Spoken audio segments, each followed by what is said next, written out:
बंधुगण आजिर एही भिडियोटी कन्या राशि व्यक्ति विशेष मानक पई अत्यंत गुरुत्वपूर्ण अटे। आगामी 2 मास भितरे आपणक सहित किछि बड़ हेबार अछि। आपणक जीवन रे चलिथिबा समस्त दुख कष्ट एवं समस्या केबे अंत हेबाकु जाउछि एवं आपणक जीवन रे पुणी केबे सुख फेरिबाकु जाउछि। एही विषय आजिर एही भिडियो रे आमे माने विस्तार भाबरे जानिबा। बंधु माने कन्या राशि व्यक्ति विशेष मानकर कुंडली रे ग्रह नक्षत्र मानक चलन रे किछि परिवर्तन हेबाकु जाउछि एवं जहा फल रे एमानकर जीवन संपूर्ण रूप रे बदली जिबाकु जाउछि। आगामी समय रे एमानक जीवनरु समस्त दुखर शेष होई सुख फेरिबाकु जाउछि। कन्या राशि भाग्य बदलिबाकु जाउछि। तेबे आसंतु जानि नेबा एही 2 मास रे आपणक जीवन रे केउ सब परिवर्तन हेबाकु जाउछि एवं केउ खुशी खबर आपण माननकु मिलिबाकु जाउछि। तेबे बंधु माने भिडियोटी रे आगको बढ़िबा पूर्वरु जदि आपणकर कन्या राशि होई थाए तेबे भिडियोटी को लाइक करी चैनल टी को सब्सक्राइब करि दियंतु एवं कमेंट बॉक्स रे जय श्री जगन्नाथ निश्चय लिखंतु। बंधु माने ज्योतिष शास्त्र अनुसार कन्या राशि को साधारणतः 3 भागरे विभक्त करा जायछि एवं ताहा नक्षत्र अनुसार प्रत्येक राशि को मध्य 3 भागरे विभक्त करा जाय थाए। तो कन्या राशि 3 भागरे विभक्त होइथिबा नक्षत्र गुड़िक हेउछंती। प्रथमटी हेउछि 12/6 उत्तरा फाल्गुनी नक्षत्र कन्या राशि। द्वितीयटी हेउछि 13/6 हस्ता नक्षत्र कन्या राशि। एहापरे हेउछि 14/6 चित्रा नक्षत्र कन्या राशि। तेबे बंधु माने ग्रह मानकर गोचर स्थिति रे परिवर्तन हेबा जगु कन्या राशि व्यक्ति मानक जीवन रे अनेक किछि परिवर्तन हेबाकु जाउछि। जीवन रे अनेक किछि बड़ घटना घटिबाकु जाउछि। सुसंवाद प्राप्ति हेबाकु जाउछि एवं चाकरी मध्य प्राप्ति हेबाकु जाउछि। जदि आपणकर संतान जनित कोनोसी असुविधा थिला तेबे संतान प्राप्ति मध्य हेबो एवं शिक्षा क्षेत्र रे मध्य आपणकर उन्नति हेबो एवं एही समय रे आपण जे कोनोसी भी कार्य करिवे सेही कार्य रे आपणको सफलता मध्य प्राप्ति हेबो। कार्य क्षेत्र रे आपण बहुत अधिक उन्नति मध्य करिवे। बंधु माने आपण माने जानती देवगुरु बृहस्पतिंकर राशि परिवर्तन होई सारिछि एवं बृहस्पति आपणकर नवम भावरे अछंती। नवम भावटी को भाग्यर भाव बोली माना जाय थाए। बृहस्पति हेउछंती शुभ ग्रह एवं बृहस्पति आपणकर भाग्य स्थान रे बसिबाकू अत्यंत शुभ बोली मध्य विवेचना करा जाय थाए। तो आगामी 2 मास रे आपणकर भाग्य प्रबल हेबाकू जाउछि। आपण जेउ भी कार्य करिवे सेथिरे भाग्य आपणकर साथ देबो। आपण माने जदि कोनोसी शुभ मांगलिक कार्य करिबा पई चाहुछंती किंबा कोनोसी बड़ इन्वेस्टमेंट करिबा पई चाहुछंती किंबा कोनोसी नूतन कार्य आरंभ करिबा पई चाहुछंती तेबे सेथिरे आपणको भाग्य साथ देबो। आपण प्रत्येक कार्य रे सफलता लाभ करिवे।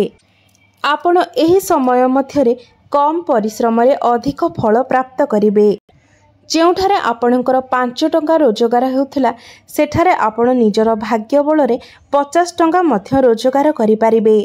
आपणको एही समय मध्यरे आकस्मिक धन लाभ हेबो एवं जेउ माने निजर योग्यता थिबा सत्ते मध्य चाकरी पाई पारु नथिले सेमानंकु निजर योग्यता अनुसार चाकरी प्राप्त हेबो।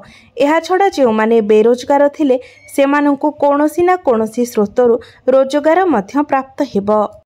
एहा छडा आपणकर धन भावर अधिपति शुक्र मध्य आपणकर भाग्य स्थान रे अवस्थान करिसेंती एवं 14 जून को आपणकर कर्मस्थान अर्थात क्यारियर स्थान को चलन करिवे जहा फल रे आपणकर क्यारियर रे उन्नति देखा जिवो। आपणकर धन रे वृद्धि हेबो। आपणकर क्यारियर रे अनेक उन्नति हेबो एवं शुक्र आपणकर क्यारियर स्थान रे बसी तांकर सप्तम दृष्टि रे आपणकर चतुर्थ भाव को देखुछंती एवं चतुर्थ भावटी जान वाहन घर जमी संपत्ति किनिबार भाव होई थाए। तो आपण एही समय मध्यरे कोनोसी नूतन जानवाहन किंबा घर किंबा कोनोसी प्रॉपर्टी मध्य किनि पारंती। मात्र मंगल आपणकर अष्टम भावरे थिबारु ଯେତେବେଳେ ଆପଣ ଯାନବାହନ ଚଳାଉଛନ୍ତି ସେଥିରେ ଆପଣ ଟିକିଏ ସତର୍କତା ଅବଲମ୍ବନ କରିବେ, କାରଣ ଏହି ସମୟ ମଧ୍ୟରେ ଆପଣଙ୍କର ଦୁର୍ଘଟଣା ହେବାର ସମ୍ଭାବନା ରହିଛି। ତେବେ ଏହି ଜୁନ୍ ମାସ ଏବଂ ଜୁଲାଇ ମାସ ଆପଣଙ୍କୁ ଅଧିକାଂଶରେ ଶୁଭ ଫଳ ପ୍ରଦାନ କରିବ। ଆଗାମୀ 2 ମାସରେ ଆପଣଙ୍କର ଭାଗ୍ୟ ବଦଳିବାକୁ ଯାଉଛି।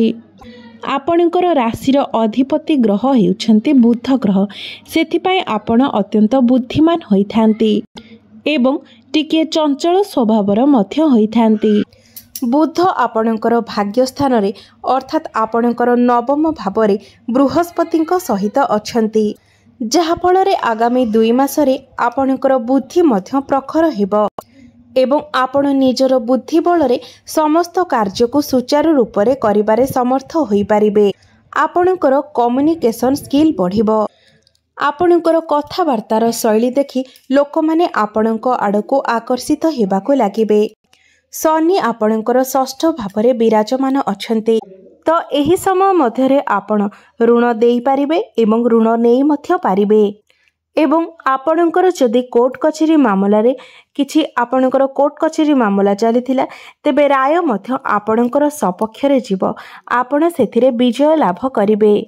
ବିଦେଶରେ ରହି କାମ କାର୍ଯ୍ୟ କରୁଥିବା ଲୋକମାନଙ୍କ ପାଇଁ ମଧ୍ୟ ଏହି ସମୟଟି ଅତ୍ୟନ୍ତ ଶୁଭ ଅଟିବ। ବିଶେଷ କରି ଏହି ସମୟଟି ସନ୍ତାନ ପ୍ରାପ୍ତି ପାଇଁ ଅଧିକ ଶୁଭମୟ ରହିବ। ଏହି ସମୟରେ ଆପଣ ସନ୍ତାନ ପ୍ରାପ୍ତି ପାଇଁ ପ୍ଲାନିଂ କରିପାରନ୍ତି। ଘର ପରିବାରରେ ଖୁସିର ମାହୋଲ ଲାଗି ରହିବ। ବିଦ୍ୟାର୍ଥୀମାନଙ୍କ ପାଇଁ ମଧ୍ୟ ସମୟ ଅତ୍ୟନ୍ତ ଶୁଭମୟ ରହିବ। ବିଦ୍ୟାର୍ଥୀମାନଙ୍କର ଏହି ସମୟରେ ଜ୍ଞାନ ବଢ଼ିବ ଏବଂ ଯଦି କିଛି ପରୀକ୍ଷା ଥାଏ ତେବେ ସେଥିରେ ମଧ୍ୟ ସେମାନେ ସଫଳତା ଲାଭ କରିବେ। ଉଚ୍ଚଶିକ୍ଷା ପାଇଁ ଆପଣ ବିଦେଶ ଯାତ୍ରା କରିପାରନ୍ତି। ପାଠପଢ଼ାକୁ ନେଇ କୌଣସି ବଡ଼ ନିଷ୍ପତ୍ତି ନେଇପାରନ୍ତି ଏବଂ ଶିକ୍ଷା କ୍ଷେତ୍ରରେ ମଧ୍ୟ ଏମାନଙ୍କର ଉତ୍ତରୋତ୍ତର ଉନ୍ନତି ହେବ, କାରଣ ଗୁରୁଙ୍କର ଦୃଷ୍ଟି ଆପଣଙ୍କର 5ମ ଭାବ ଉପରେ ପଡ଼ୁଛି। ଏହି ସମୟରେ ଆପଣଙ୍କର ସମସ୍ତ ମାନସିକ ଚିନ୍ତା ଦୂର ହେବ। ଆପଣଙ୍କର ମନରେ ଏକ ଅଦ୍ଭୁତ ସକାରାତ୍ମକ ପରିବର୍ତ୍ତନ ଆସିବ। ଆପଣଙ୍କୁ ଶାନ୍ତି ପ୍ରାପ୍ତି ହେବ। ଏହା ସହିତ ଆପଣଙ୍କର ଡେଲି ଇନକମ୍ ମଧ୍ୟ ବୃଦ୍ଧି ପାଇବ। ଆପଣଙ୍କର ବୈବାହିକ ଜୀବନ ମଧ୍ୟ ସୁଖମୟ ହେବ। ପରସ୍ପର ମଧ୍ୟରେ ମଧୁର ସମ୍ପର୍କ ସ୍ଥାପନ ହେବ। ଆପଣଙ୍କର ପ୍ରେମ ଜୀବନ ପାଇଁ ମଧ୍ୟ ଏହି ସମୟ ଅତ୍ୟନ୍ତ ଶୁଭମୟ ଅଟେ। ଆପଣଙ୍କର ପ୍ରେମ ବିବାହର ରୂପ ନେଇପାରେ ଏବଂ ଆପଣଙ୍କ ମଧ୍ୟରେ ମଧ୍ୟ ସମ୍ପର୍କ ମଧୁର ହେବ। ଯଦି ପୂର୍ବରୁ କିଛି ସମସ୍ୟା ଥିଲା, ତେବେ ସେହି ସମସ୍ୟାର ସମାଧାନ ହୋଇଯିବ। ଏହି ସମୟରେ ଆପଣଙ୍କୁ ଆକସ୍ମିକ ଧନ ଲାଭ ହୋଇପାରେ ଏବଂ ଏହି ସମୟରେ ଆପଣଙ୍କର କୌଣସି ଏକ ବଡ଼ ଇଚ୍ଛା ମଧ୍ୟ ପୂର୍ଣ୍ଣ ହୋଇପାରେ। ଏହି ସମୟରେ ଆପଣଙ୍କର ସ୍ୱାସ୍ଥ୍ୟ ବହୁତ ଭଲ ରହିବ, କାରଣ ଆପଣଙ୍କର ରାଶିର ଅଧିପତି ଶୁଭ ସ୍ଥାନରେ ଅବସ୍ଥିତ ଅଛନ୍ତି। ପୂର୍ବରୁ ଯଦି ଆପଣଙ୍କର କିଛି ସ୍ୱାସ୍ଥ୍ୟ ସମସ୍ୟା ଥିଲା, ତେବେ ତାହା ମଧ୍ୟ ସମାଧାନ ହୋଇଯିବ। ସ୍ୱାସ୍ଥ୍ୟକୁ ନେଇ ଚିନ୍ତା କରିବାର କୌଣସି ତେଣୁ ମେଷ ରାଶିର ବ୍ୟକ୍ତିବିଶେଷମାନଙ୍କର ସନ୍ତାନ ସେମାନଙ୍କଠାରୁ ମଧ୍ୟ ଅଧିକ ଚାଲାକ ଏବଂ ତେଜସ୍ୱୀ ହୋଇଥାନ୍ତି। ସେମାନେ ମଧ୍ୟ ନିଜ ହିସାବରେ ସେମାନଙ୍କର ସବୁ କାର୍ଯ୍ୟଗୁଡ଼ିକ କରିଥାନ୍ତି। ଯେହେତୁ ଆପଣଙ୍କର 5ମ ଭାବର ଅଧିପତି ହେଉଛନ୍ତି ସୂର୍ଯ୍ୟଦେବ, ତେଣୁ ଆପଣଙ୍କର ସନ୍ତାନ ମଧ୍ୟ ଆପଣଙ୍କଠାରୁ ଅଧିକ ତେଜସ୍ୱୀ ହେବେ। ତେଣୁ ଆପଣ ନିଜର ସନ୍ତାନଙ୍କ ପାଖରେ ଡାଉନ୍ ହେବେ, ଅନ୍ୟ କାହା ପାଖରେ ନୁହେଁ।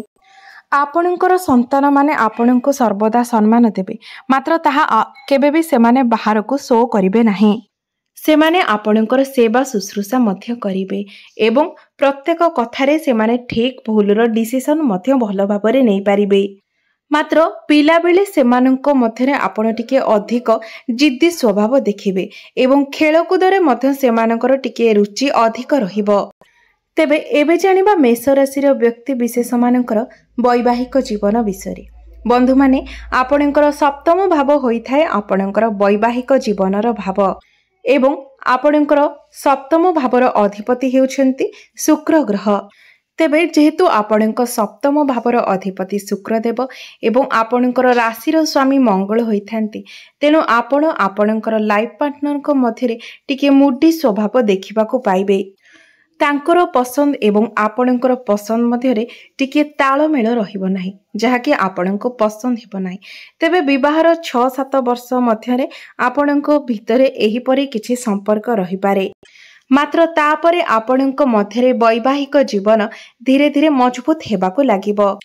तेबे विवाहर प्रथम 2 ରୁ 3 वर्ष मध्यरे आपण परस्पर को भल भाबरे बुझिबाको चेष्टा करंतु, परस्पर को भल भाबरे समय दियंतु, नचेत आपणकर वैवाहिक जीवन रे अनेक समस्या आसीपारे। जेहेतु आपणकर राशि स्वामी मंगल अटंती, तेणु आपणको अन्य कहार सजेशन सुनिबाको भल लागेनी कि आपण केबे कहार कथा सुनंती मध्य नाही एवं आपणको डोमिनेटिंग नेचर मध्य पसंद नुहे। तेबे एही गुण गुड़िक विशेष करी मेष राशिर महिला मानक मध्यरे देखिबाको मिलिथाए, जहाँकि वैवाहिक जीवन रे आरंभ रे सेमानक पई एहा समस्या आनी थाए। तेबे एबे जानिबा सबुठारु गुरुत्वपूर्ण कथा केबेठारु आपणक जीवन रे टर्निंग पॉइंट आसी थाए। तेबे बंधु माने आपणकर भाग्याधिपति हेउछंती बृहस्पति। 26 वर्ष बयस परे आपणको आपणकर रास्ता आपे आपे देखा जिवो एवं आपण सेही रास्ता रे जाई धीरे धीरे निजर लक्ष्य स्थल को हासिल करिवे। लाइफ रे फाइनेंशियल ग्रोथ मध्य आपणकर धीरे धीरे हेबाको लागिबो एवं 34 ରୁ 36 वर्ष पूर्वरु आपण निश्चित भाबरे कोनोसी लग्जरियस जिनिस, कोनोसी बड़ जिनिस जेपरिक घर किंबा गाड़ी निश्चय किनि पारिबे। आपणकर कोनोसी एक ड्रीम पूर्ण हेबो। आपणक लाइफ रे बैंक बैलेंस मध्य बढ़िबो, व्यापार वाणिज्य भल रहिबो एवं क्यारियर रे मध्य आपणकर स्थिति सुदृढ़ रहिबो। जेहेतु आपण अत्यंत परिश्रमी एवं कर्मयोगी अटंती, तेणु प्रत्येक कार्य रे आपणको सफलता मध्य प्राप्त हेबो एवं एही सफलता हेतु ही आपण जीवन रे आगको आगको बढ़ी चलिबे एवं परिश्रमी होइतेबा हेतु आपणको सर्वदा शनि देवंकर कृपा मध्य प्राप्त हेबो। तेबे बंधु माने एहा थिला मेष राशि व्यक्ति मानकर जीवनी। जदि भिडियोटी आपणको भल लागिथाय तेबे भिडियोटी को लाइक करी चैनल टी को निश्चय सब्सक्राइब करि देबे। आपणकर जीवन मंगलमय हेउ, एहा ही ईश्वरଙ୍କ निकटरे मोर प्रार्थना। धन्यवाद।